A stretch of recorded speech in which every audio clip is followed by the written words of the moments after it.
Bonjour à tous et merci de rester fidèles à Éco 237 pour votre rendez-vous hebdomadaire d'information et d'analyse. Bienvenue dans le Focus, votre magazine de décryptage de l'actualité camerounaise, la rétrospective des faits marquants qui ont rythmé la semaine dans le 237. À la une de cette édition, l'unité nationale entre symbole et réalité. Mercredi dernier, le Cameroun célébrait la 54e édition de la fête de l'unité nationale sur l'ensemble du territoire. Défilés, discours officiels, manifestations populaires et moments de convivialité ont une fois de plus occupé le devant de la scène. Mais au-delà des cérémonies et des apparences, une question demeure. Le vivre ensemble est-il encore une réalité au Cameroun? Les violences communautaires survenues à Zoétélé, les injustices sociales dénoncées au quotidien ainsi que des tensions perceptibles au sein même des institutions continuent d'alimenter le doute sur la solidité du tissu national. L'image largement commentée de l'absence de salutation publique entre le gouverneur et le préfet du Vouri lors des festivités illustre pour certains observateurs le malaise qui entoure aujourd'hui ce concept d'unité nationale. Alors célébrons-nous encore une conviction commune ou simplement une tradition républicaine? Dans cette édition de Le Focus, nous faisons l'état des lieux de l'unité nationale au Cameroun entre discours officiels, réalité sociale et attentes des citoyens. Voilà pour le sommaire.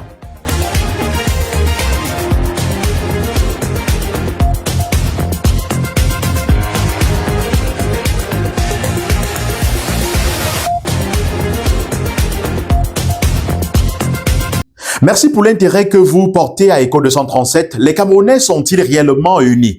Au moment où le Cameroun célébrait la fête de l'unité nationale, les violences communautaires survenues à Zoétélé sont venues rappeler les profondes fractures qui traversent encore la société camerounaise. Entre tensions identitaires, sentiments d'injustice et méfiance grandissante entre communautés, ces événements relancent le débat sur la réalité du vivre ensemble dans un pays où l'idéal d'unité semble de plus en plus mis à l'épreuve. Les violences survenues la veille à Zoétélé, dans la région du Sud, relancent le débat sur la fragilité du vivre ensemble. À l'origine des tensions, la remise en liberté d'un couple bamiléké suspecté dans une affaire de meurtre, une décision judiciaire vivement contestée par une partie de la population locale. Très vite, la colère s'est transformée en violence ciblée contre des commerçants bamilékés dont plusieurs boutiques ont été vandalisées. Ces événements ravivent les inquiétudes autour de la montée des tensions identitaires et du sentiment anti-bamiléké dans certaines localités du Sud. Dans un contexte déjà marqué par la crise anglophone, les inégalités sociales et les frustrations politiques, ces incidents interrogent la réalité de l'unité nationale, souvent célébrée dans des discours officiels.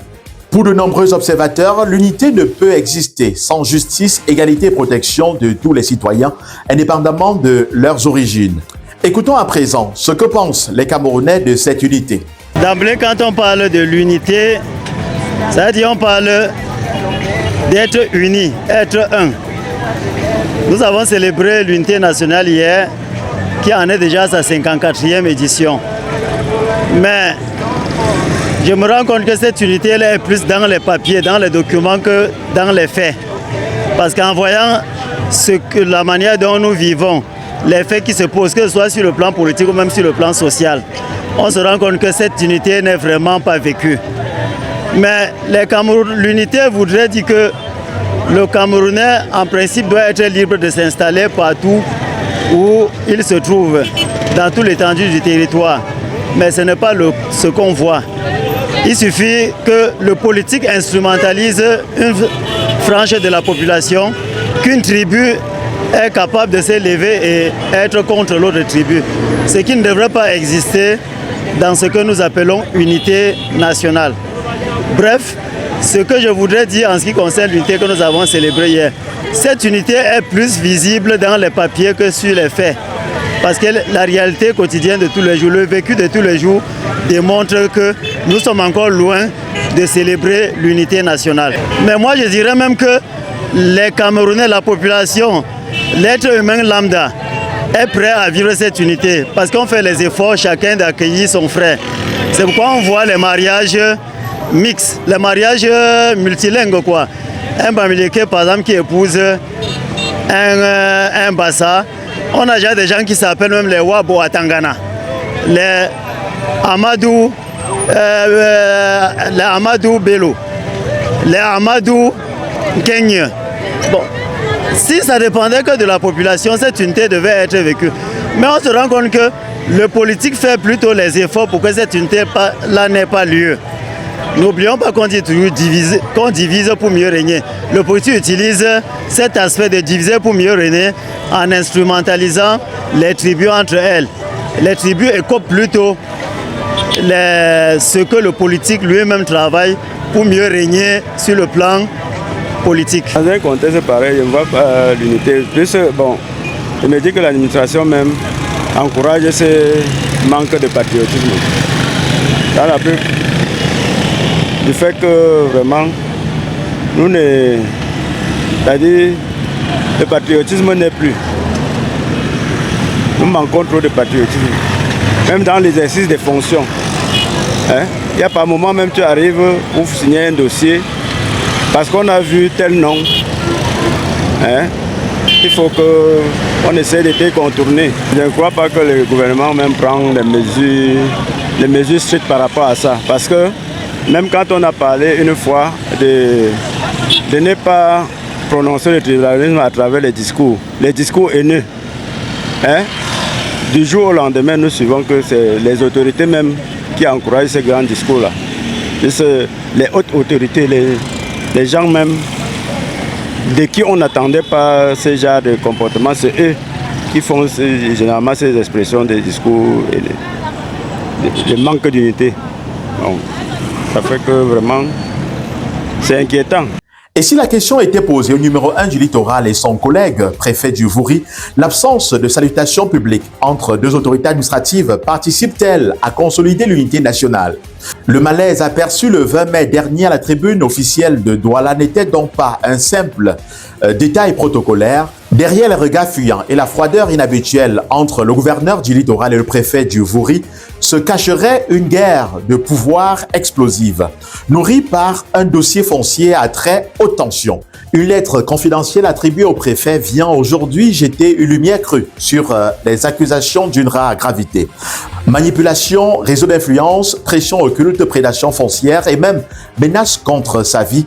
Au cœur de cette affaire, des terrains stratégiques de Japoma, Bakoko, qui révèlent des fractures profondes d'un système où se croisent intérêts économiques, autorités administratives et lutte d'influence au sommet de l'État. Voici l'analyse de la rédaction. La tension visible entre le gouverneur du littoral et le préfet du Vouri lors du défilé du 20 mai à Douala trouve peut-être aujourd'hui son explication dans une lettre explosive attribuée au préfet du Vouri. Dans ce document adressé au ministre de l'administration territoriale, le préfet accuse directement le gouverneur d'avoir orchestré une cabale contre lui autour d'un litige foncier sensible à Japoma Bakoko. Au cœur de cette guerre administrative, environ 4000 mètres carrés du domaine public routier convoité dans une zone à forte valeur foncière. Le préfet affirme avoir simplement appliqué la loi pour protéger le patrimoine de l'État, tandis qu'il accuse certains réseaux d'influence mêlant autorités traditionnelles et acteurs économiques d'avoir tenté de le déstabiliser. Le nom de l'homme d'affaires Maurice Ngefak apparaît également dans cette affaire. Présenté comme un prédateur foncier, il est soupçonné par le préfet de vouloir étendre son contrôle sur des terrains publics stratégiques. Mais derrière ce conflit foncier se cache surtout une véritable bataille d'autorité.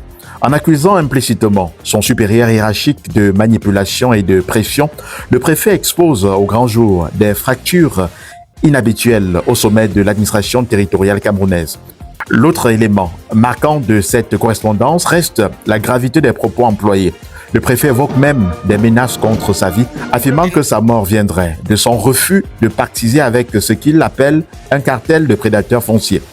Les conséquences de cette affaire pourraient être lourdes, d'abord sur le plan institutionnel, car cette crise fragilise l'image d'unité de l'État dans une région stratégique comme le littoral. Ensuite, sur le plan politique et sécuritaire, puisque le dossier touche à la question sensible du foncier à Douala, terrain fréquent de conflits d'intérêts et de tensions communautaires. Désormais, tous les regards se tournent vers Yaoundé. L'ouverture d'une enquête pourrait permettre de faire la lumière sur ces accusations graves, éviter qu'une crise foncière ne se transforme en crise d'autorité au sommet de l'administration territoriale. Parlons à présent de santé. Face à la progression inquiétante de l'hypertension artérielle et du diabète, les spécialistes misent désormais sur une prise en charge mieux coordonnée des patients. Médecins et professionnels de santé se sont réunis le 18 mai dernier au Centre hospitalier universitaire de Yaoundé à l'occasion d'une journée scientifique consacrée à l'amélioration du traitement de ces maladies chroniques.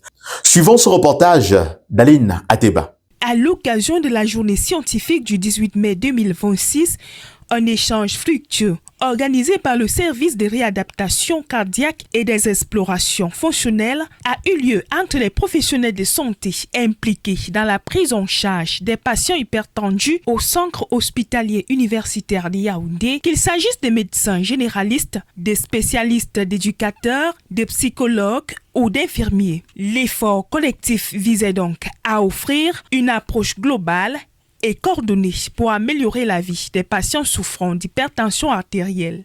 L'hypertension artérielle, à côté d'autres maladies comme le diabète, ainsi de suite, qui, lorsqu'elles ne sont pas prises en charge à temps, aboutissent à des complications assez graves comme l'insuffisance rénale terminale. Vous voyez combien de moyens l'État du Cameroun, les hôpitaux, mettent pour la prise en charge de l'insuffisance rénale terminale, c'est-à-dire la dialyse. Vous voyez combien de personnes meurent d'AVC, d'accident vasculaire cérébral. Vous voyez combien meurent de problèmes de cardiaque, alors que ce sont des pathologies qu'on peut prévenir. La campagne de dépistage gratuit ne doit pas seulement s'arrêter à cette semaine de sensibilisation, elle doit se poursuivre aussi bien dans les zones urbaines que dans les zones semi-urbaines et les zones rurales. Chacun de nous doit être un ambassadeur de la lutte contre l'hypertension artérielle et nous espérons que les participants de cette campagne de dépistage ont pu utiliser la journée du dimanche qui était la journée de lutte contre l'hypertension artérielle pour partager avec leur famille, partager avec leur entourage les conseils qu'ils ont reçus par les professionnels de santé. Alors même que les intervenants évoquent le coût socio-économique de l'hypertension artérielle qui s'élève pour les cas compliqués de 600 à 1 million de francs CFA, le directeur du centre hospitalier universitaire de Yaoundé a soutenu l'initiative de sensibilisation qui met également l'accent sur l'importance de la prévention. Au niveau du CHU, nous avons décidé de ne plus attendre les gens à l'hôpital quand ils viennent avec des complications pour soigner, mais nous avons décidé d'aller vers les populations. C'est pour ça qu'à l'occasion de cette journée internationale de l'hypertension artérielle, nous avons organisé une campagne où nous avons invité les populations, pas celles qui sont malades, pas celles qui sont malades, mais nous avons invité les populations, celles qui se croient saines, de venir nous voir. Et pendant cette semaine, nous avons détecté beaucoup de cas d'hypertension artérielle qui s'ignoraient et même d'autres comorbidités associées, ce qui fait que ceux-là seront pris en charge dès maintenant de manière à éviter des complications qui viendront plus tard. Le CHU, dans sa mission universitaire, nous devons enseigner les bonnes pratiques. Et les bonnes pratiques veut dire que prévenir vaut mieux que guérir. C'est pour ça qu'à côté de l'hypertension artérielle, vous ferez d'autres prises en charge primaires, comme au niveau du cancer du col. Nous invitons les populations à venir se faire dépister au CHU de Yaoundé. Et l'avantage, c'est qu'on vous dépiste quand vous n'êtes pas encore malade, ce qui fait qu'on vous évite d'avoir la maladie. En effet, un Camerounais surcroît est susceptible de présenter une hypertension artérielle et parmi ceux-ci, près de la moitié n'en est pas consciente. Et parmi ces sujets qui présentent une hypertension artérielle, la moitié ne se sait pas présenter une hypertension artérielle. Au cours de cette campagne de dépistage gratuit, nous avons reçu 500 participants et parmi les participants, 34% ne se savaient pas porteurs de la maladie hypertension artérielle. Donc c'est important de faire un dépistage précoce afin de connaître son statut. Et si on a un patient qui présente une hypertension artérielle, comme ça a été le cas pour quelques profils de patients, il faut aller se faire consulter par des spécialistes, se faire accompagner parce que comme on le sait, c'est un tueur silencieux.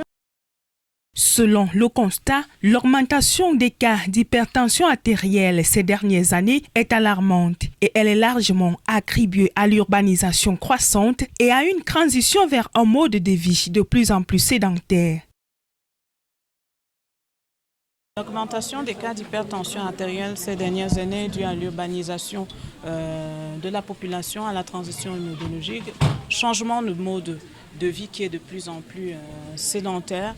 Et puis les populations, les sujets hypertendus sont de plus en plus jeunes, probablement liés au stress de l'activité, au manque d'activité physique régulière. Le sexe masculin, c'est un facteur de risque de développer l'hypertension artérielle, mais il faut aussi dire que les dames ménopausées sont aussi à risque de développer l'hypertension artérielle, y compris les dames qui ont eu à présenter une prééclampsie, c'est-à-dire une hypertension artérielle pendant la phase de grossesse. Au centre hospitalier universitaire de Yaoundé, une nouvelle approche est donc mise en place pour prévenir les complications graves liées à ces pathologies comme l'insuffisance rénale terminale et les accidents vasculaires cérébraux. Alors, les solutions que nous préconisons sont déjà celles instruites par le ministre de la Santé, le ministre de la Santé publique, le docteur Manaouda Manachi. Donc, le dépistage précoce parce que ça permet de voir, de connaître le statut du sujet. Un patient sur 3, un Camerounais sur 3 est ou présentera une hypertension artérielle, donc avec des complications qui sont dramatiques parfois. Et puis c'est une maladie chronique, ça impose donc un suivi par des professionnels de santé pour vivre mieux, pour vivre longtemps. Et c'est dans ce sens que le directeur du CHU nous a accompagnés dans cette semaine de sensibilisation. Et puis ne pas aussi oublier la prévention, notamment le changement du mode de vie, avoir une alimentation saine, pratiquer une activité physique régulière, c'est-à-dire 150 minutes par semaine, mais pas seulement régulière, une activité physique régulière et adaptée au profil de chacun. Pour lutter donc contre ce fléau, le service de réadaptation cardiaque et des explorations fonctionnelles, ainsi que le ministère de la Santé publique dirigé par le docteur Manaouda Manachi, préconise le dépistage précoce. Mesdames et messieurs, c'est avec ce reportage que nous mettons un terme à cette autre édition de l'émission Le Focus. Merci de nous avoir regardés. Cette autre production a été réalisée avec le concours d'Aline à Teba depuis Yaoundé.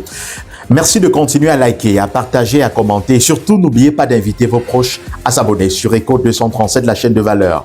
À très bientôt.